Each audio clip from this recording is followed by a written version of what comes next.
હું તો અર્થ કહેવા માટે અડધી ચોપાઈ બોલું છું, પાછળ તમે પૂરી ના કરશો ને તો કથા પૂરી નહીં થઈ જાય. અગ્નિ અમલ ભલે આંગુલી ચતુર ચલે. જ્યારે પ્રણવમાં સ્વરમાં અગ્નિ તત્વનો અમલ ભલી ભાંતિ ચાલુ થાય, બરાબર ચાલુ થાય, ત્યારે પ્રણવની ગતિ 4 આંગળ થઈ જાય. પાવેશો મીચે ન પલ બરનસો રક્ત હૈ. અને અગ્નિ તત્વ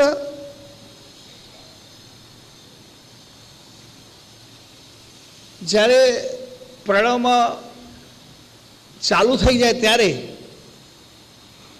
માણસને નૂરતા ના પ્રગટે, ખાલી સુરતા કાર્યરત બને. એને સુરતા કાર્યરતનો મતલબ એવો છે કે પ્રત્યક્ષ દ્રષ્ટિ કાર્યરત થઈ જાય, બસ દેખાય બધું જ.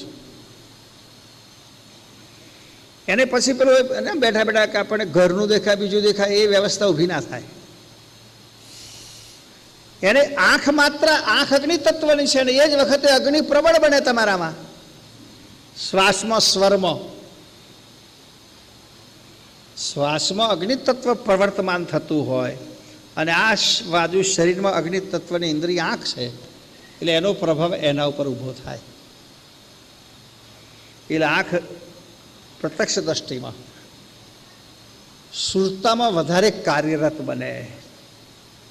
તમને બીજા દ્રશ્યો યાદ ના આવે, જે જુઓ છો એ જ અવલોકન કરો. અત્યારે આપણે સહેજ મનમાં વિચારીએ તો કંઈક અવલોકન થઈ જાય જુદું. પ્રોક્ષ દ્રષ્ટિ એ વખતે ના પ્રાદુર્ભાવે.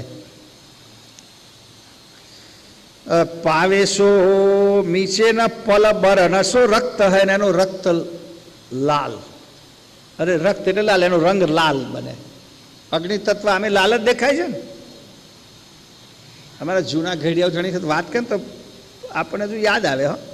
એટલે કોઈક માણસો કે પહેલાં લોકો કોઈકને હાથે ગુસ્સે થાય ને ગાળો બહુ દે, અને પછી ગામડાની ગાળો હોય. કેટલી ગાળો મેં સાંભળેલી જાણા જતા ત્યારે અત્યારે યાદ આવે. એમાં એક ભાઈએ વાત કહી કે હવે આ તો કે લાલબાઈમાં જવાના થયા છે. લાલબાઈ શું હશે? કે લાલબાઈ લગ્ન. કઈ ભાઈ? લાલબાઈ.